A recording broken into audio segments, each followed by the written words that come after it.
What's going on, everyone? Welcome to Unqua Bros. Uh, Clearly, we are only half of the unqualified film bros here tonight. It's me and Declan. We decided to give Ben and Max the night off because they were holding us back. Um, Obviously, we're all on different schedules, so we all have different things going on in our lives. They couldn't make tonight's episode, but we're going forward anyway because we have a lot to say about tonight's topic, which Very is special episode. very special episode, just the two of us, very intimate. We're talking about Adam McKay's new movie, Don't Look Up. So Declan, I know you said that this wasn't exactly the movie you expected it to be, but it's you enjoyed the movie you saw. Yeah. I will say this as much. I'll even go a step further. I when I first heard the premise and saw, I didn't see like trailers for it, but saw like just when I first heard the premise, I was not expecting to enjoy it. I was very worried it would be like the most like overbearing, like this film is about the climate crisis, be climate change, you son of a bitch, climate, I was just envisioning the most like obnoxious, like, yes, I know climate change and the climate crisis is very real and very bad, that sort of thing. Well, I think we're both very, and the four of us, even when we're all together, we're all very liberally minded.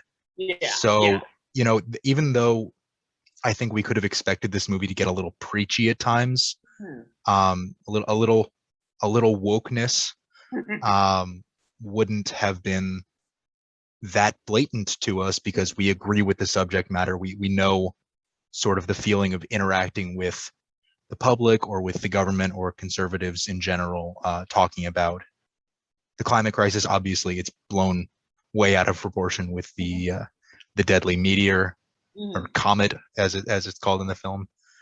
But yeah, it's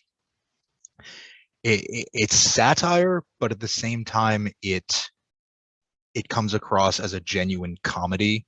Yeah, I think is the way that I would put it. What I felt like as I said, I was worried it was going to be extremely overbearing. But what I felt like I actually saw was a movie genuinely about a meteor trying to hit the Earth and the scientists trying to do something about it. It's all done through a satirical lens, mind you. It's not like a full Armageddon and all that. But right. I'll make a comparison to Adam McKay's other sort of prestige films, and I like both movies. But I'll use the. You're talking about The Big Short and Vice. Yes, Big Short and Vice. Okay. I liked Vice, but Vice very much felt like a film that was like, hey, you remember Dick Cheney? You remember how he's a bad person? Let me tell you nothing new about him, but he's a bad person. Yeah, it was a starring vehicle for Christian Bale. Let's get him a Best Actor nod. Christian Bale gave a fantastic performance. I just felt like the script itself was only concerned with like regurgitating things about Dick Cheney. Here, so basically the ideas took precedent over the story of Dick Cheney, the biography of Dick Cheney. Yeah. Here, I felt like the story, while informed by ideas, was still a story rather than just a vehicle for ideas. And so maybe it was because I had very low expectations, but in slight contrast to other people, and same as you, I really enjoyed this movie. It was not the film. It was much better than the film I thought I was going to get. Yeah. Well, just going back to what you were just saying about Vice and The Big Short, I sort of feel like this movie, it's definitely not Anchorman, Talladega Nights, Step Brothers. It's not a classic mid 2000s Adam McKay comedy, but it's got those moments, especially with Jonah Hill's character, where, and we'll dive into the cast in a minute here, but where you get these hilarious laugh out loud moments, which I wasn't expecting. Leonardo DiCaprio was very funny. Jennifer Lawrence is hysterical. But I feel like this film took the comedic elements of some of McKay's earliest successes and added it to something that felt very real. It was edited very much in the style of The Big Short.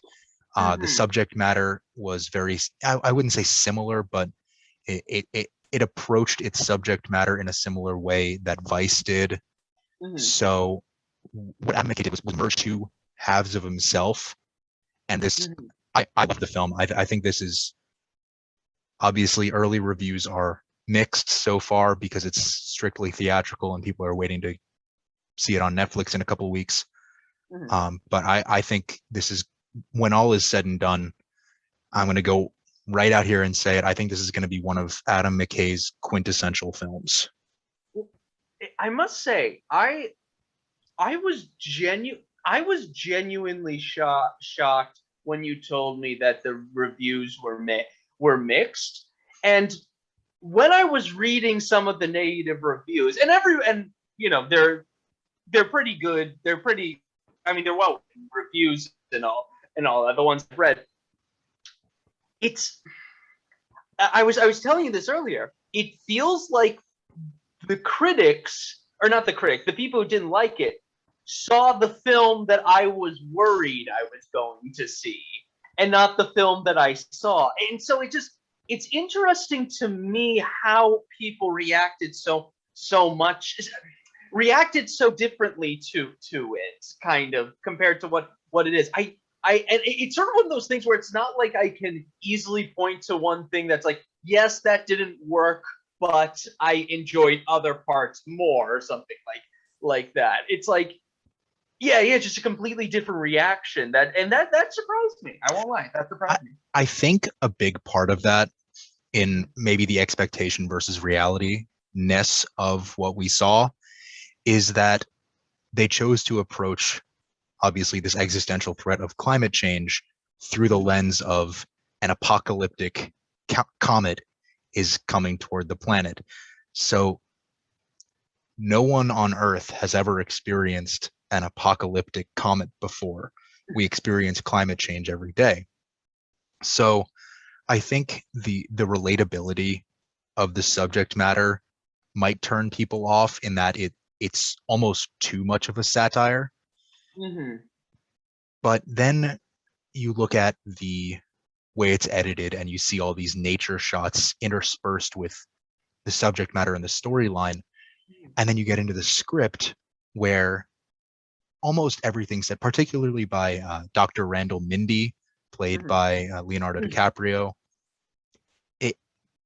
Everything he says, with the exception of the word comet or astronomer, could apply to the climate crisis. I mean, he goes on this monologue about halfway through the film's third act. Apologies. My laptop was running out of batteries. I just wanted to plug it in before it became an issue. No worries. Anyway. But everything he's saying in that monologue particularly, but throughout the film, can apply to the climate crisis. And so it was a very smartly written script, in that you could get the message across in this sort of informational, this is something that's very real, it's happening, but then go into this sort of absurdist, it's a giant comet that's 10 kilometers wide that's going to wipe out, the entire world with mile-high tsunamis. So the script and the way it's edited make it feel,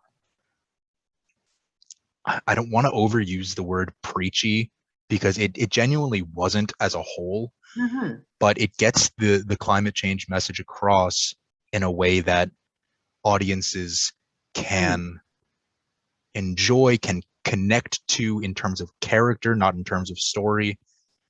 Because, you know, who wouldn't react like Jennifer Lawrence's character when they heard that they had 6 months to live?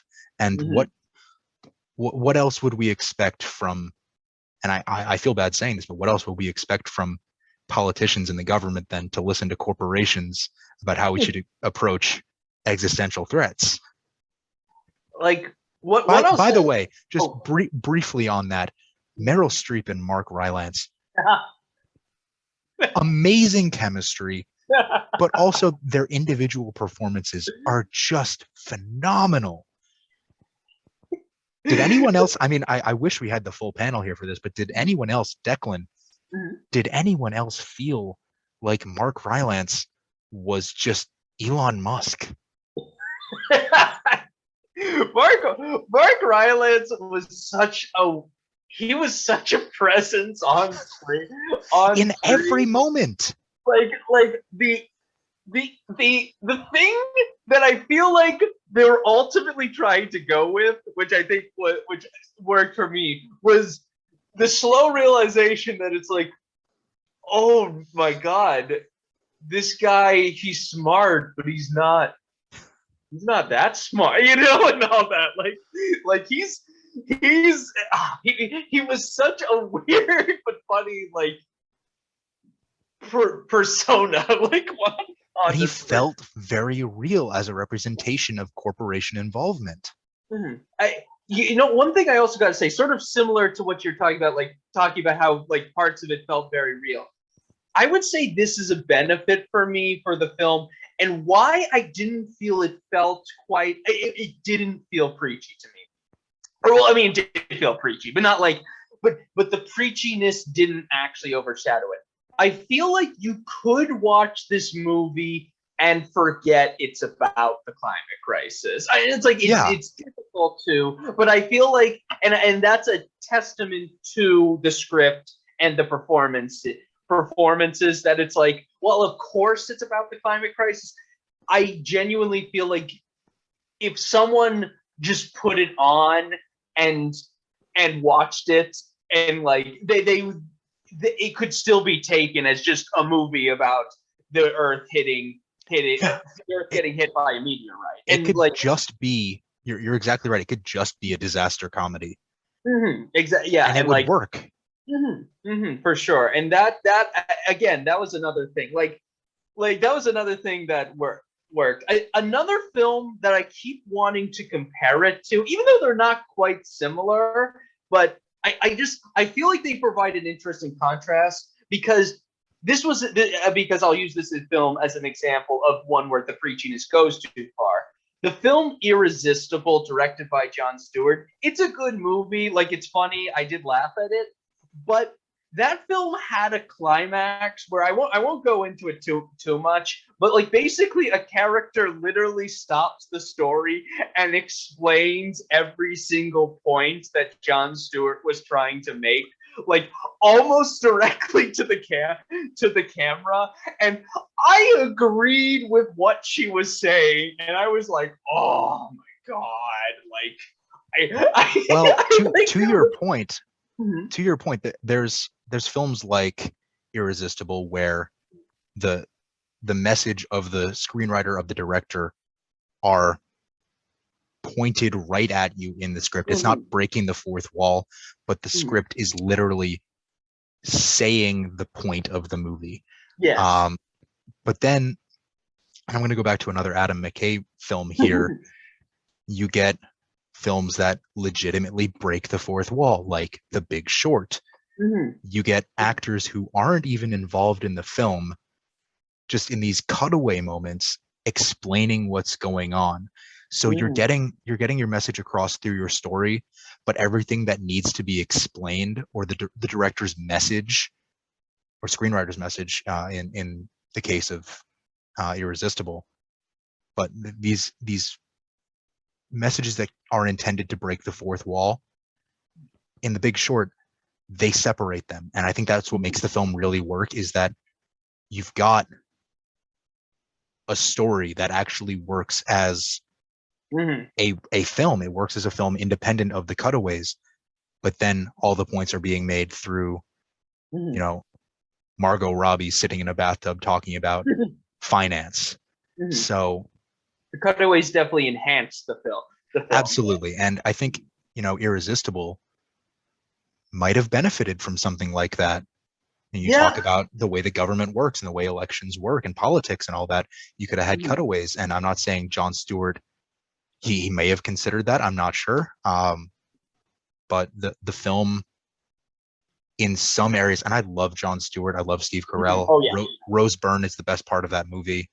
But the film suffered in some cases because of it was honestly a little overbearing with its subject matter. Yeah. And that's not the case with Don't Look Up. Yeah, exactly. The fact that Don't Look Up managed to avoid it, and I, again, other people disagreed with this, but I feel like had genuine characters is like what made it succeed. Like I'll just like a quick example of how I feel like genuine characters.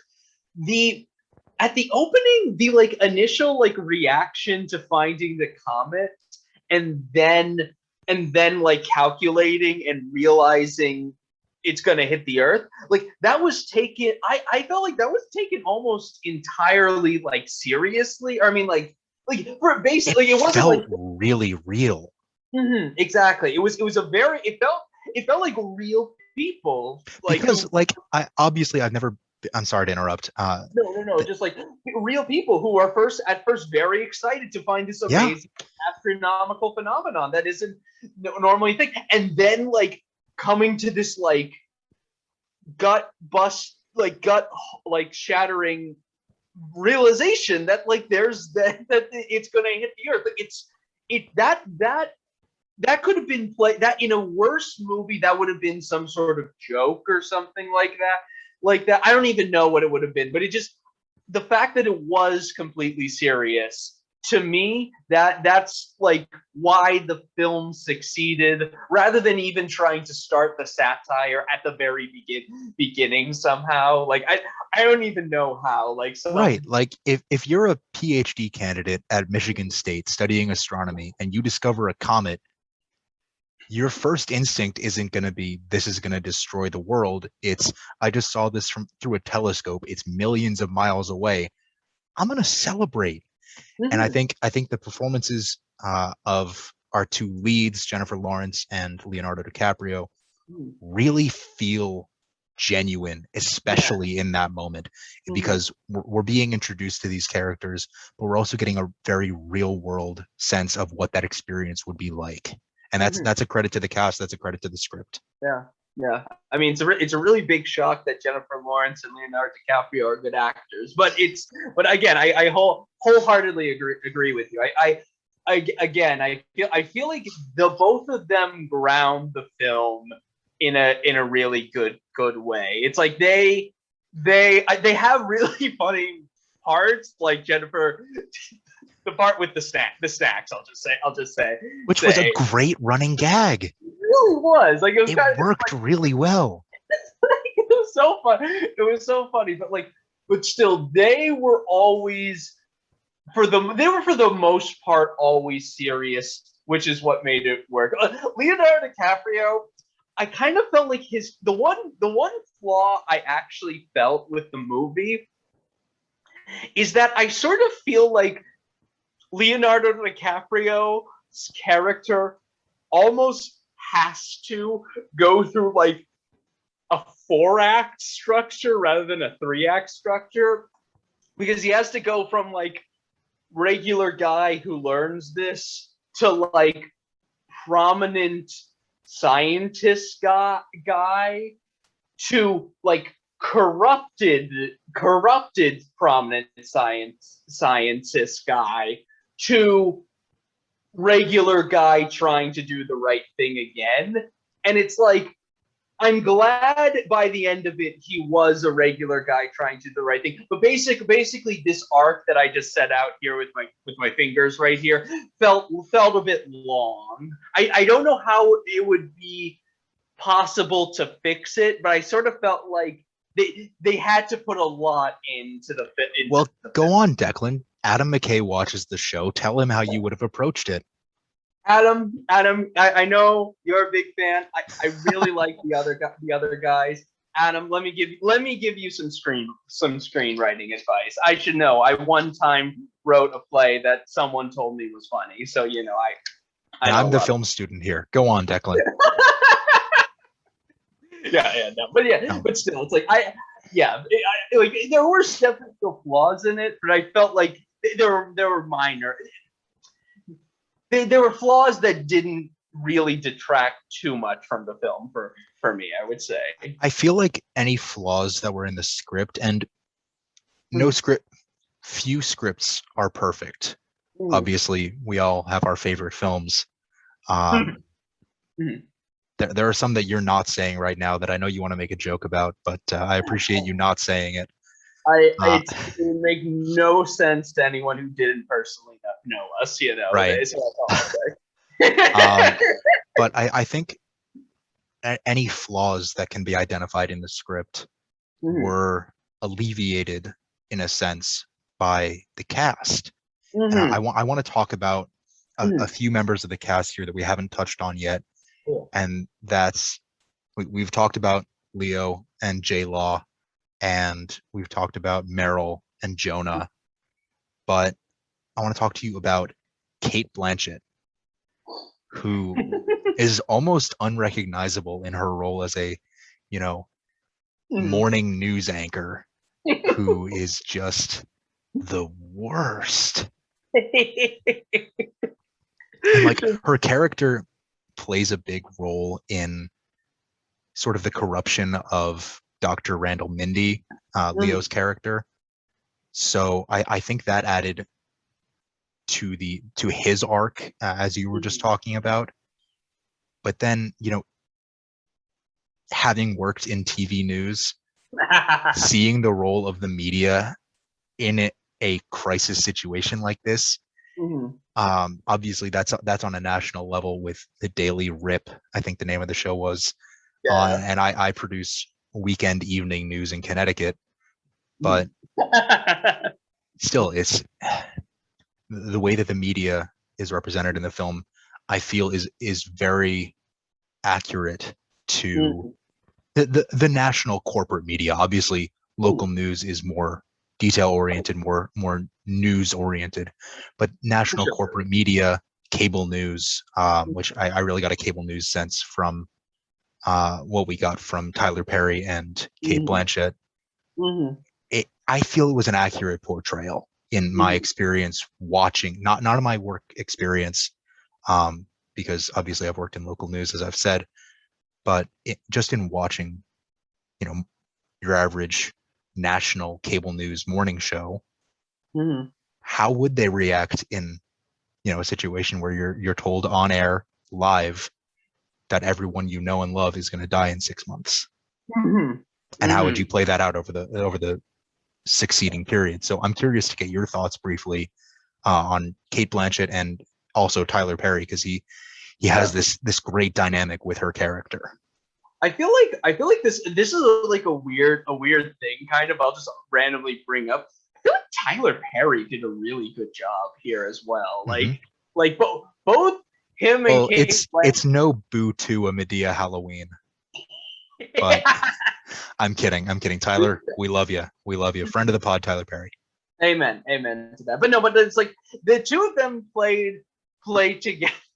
Played together on air very, very well, I would say. Like, they felt like, in the lens of satire, like, they didn't feel like caricatures. They felt like satirical portray. Like, again, I didn't feel like Sorry. Let me rephrase this. I felt like I wasn't being preached to when they were on screen or hit over not at all the head by. Like, they felt like both real characters and also like a good like satire of like the news and all that. And I do sort of feel like they did a good job of like, it is almost like impossible that it's like someone comes on the air and tells you the Earth is going to be destroyed in 6 months. Like I feel like their reaction to it and how they played it was effective because it felt sort of real. Like,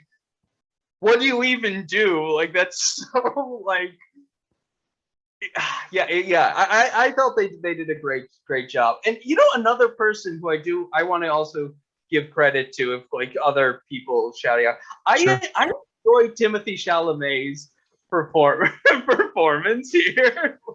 Oh, were you not a fan? Timothy Chalamet's character, Mm-hmm. I understand and appreciate what you're saying, Mm-hmm. but I feel like, one, he wasn't Mm-hmm. introduced until the second act. That is true. That is true. So I don't think we got enough time to connect with him, to see him develop. Basically, he was there as sort of an outside the science world, outside the media world Mm-hmm. escape for Jennifer Lawrence's character, Kate. Mm-hmm. So I don't think we got enough Timmy Chalamet for both his prominence as an actor to be featured in this film, but also as a character to be able to see, all right, what's this guy about beyond he, you know, sort of unknowingly or unwittingly takes stuff from liquor stores. He hangs out, you know, at the skate park. He smokes, he drinks, you know. But like, I liked his performance. I just think that the character could have been used more. Mm-hmm.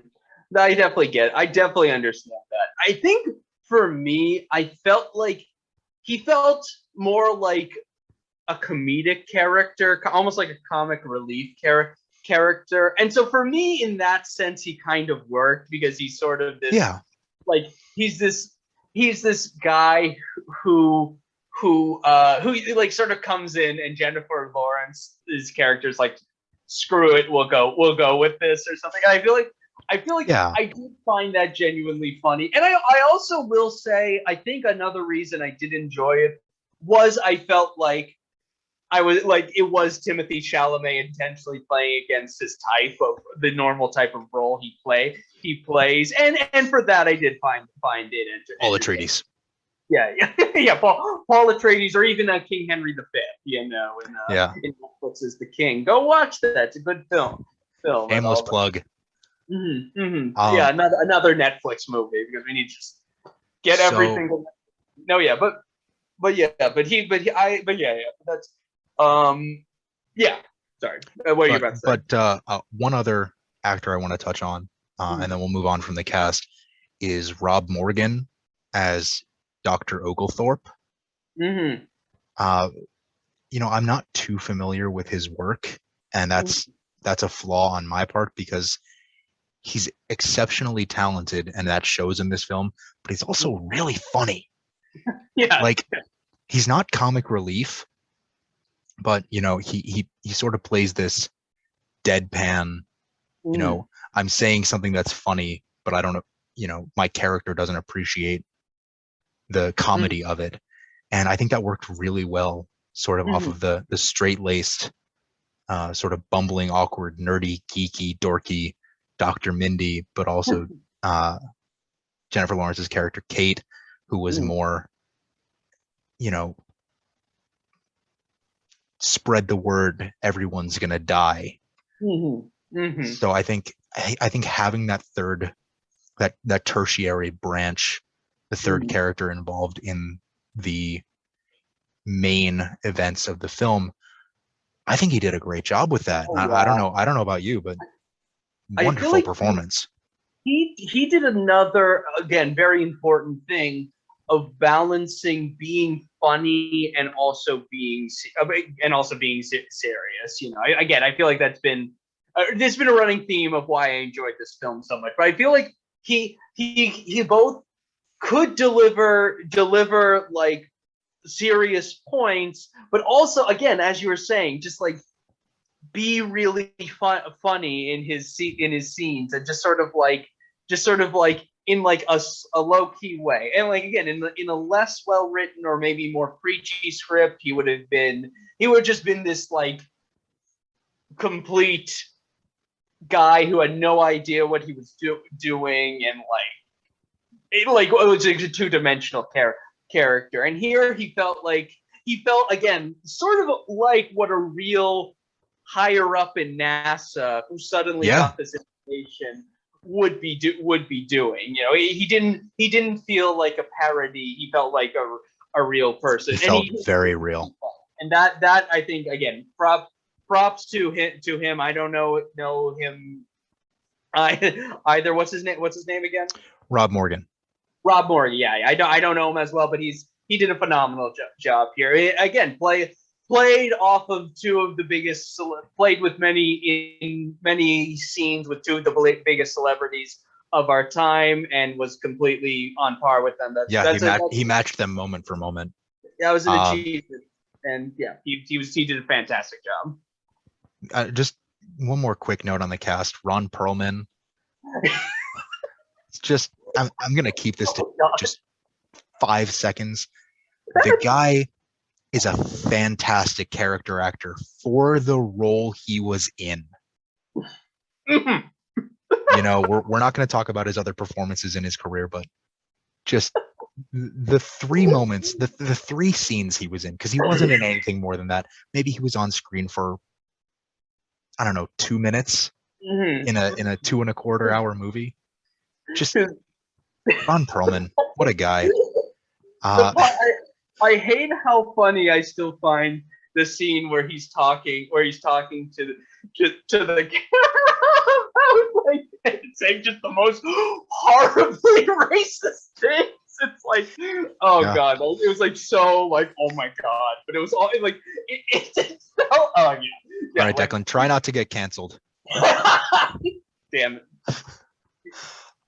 So but his character was more on the satirical end of things than other characters. But again, it didn't feel quite out of place. You know, I was just realizing this in a way. Meryl Streep and her cabinet, President Orleans, that's kind of the main area of satire. In a way, a lot of like the down to earth characters, like Mindy and Kate, they're generally more real, while President Orleans and all the people around her are more like cartoonish and all that. I would say Jonah Hill. Yeah, exactly. That's where a lot of like utterly absurd characters are found. You know, it's again. I think that now that I think about it, that's probably like that was probably something that McKay was intentionally sort of doing. Like again, it's like should be again restated. Orleans, I felt like was a really effective parody president, where it didn't feel overly preachy, but it was still effective satire. Like it still got even at the first introduction to the character, you don't know which political party she is. You know, we don't even know by the end of the film, because how would a government react in a, you know, potentially world-ending situation? We both clearly agree with the message of the film. Final thoughts on Don't Look Up before we wrap this one up. If you were a person who like, you know, liked The Big Short, but maybe didn't like Vice all that much, or you know, liked Vice but thought it was a bit up its own ass, you know, like me, and even The Big Short, as much as I like the film, it's a bit up its own ass. Like if we're being a little honest, it's great, up its own ass. Don't Look Up for me did not repeat those mistakes. While it does have a message, while it does have its ideas, the story comes first, and ultimately this is a film about a story and characters, and the story and characters in this film are really compelling and really entertaining. It has a fantastic cast. and it has an interesting story to tell, and that's why I recommend it. It's if you're worried about an overbearing, over preachy film, give this one a chance. I think you just might be surprised by what you see. That's my opinion. Yeah, I'm going to echo a lot of what you said. Cast is great, story's great, the ending is really well executed. Mm-hmm. The score and soundtrack are fantastic. Ariana Grande and Kid Cudi Very true. play really well off each other, both acting and singing. Mm-hmm. The song on the soundtrack, "Just Look Up," is I'm adding that to my Spotify playlist tonight. That's such a great song, and it's funny, it's pointed, but it also has the message of the movie.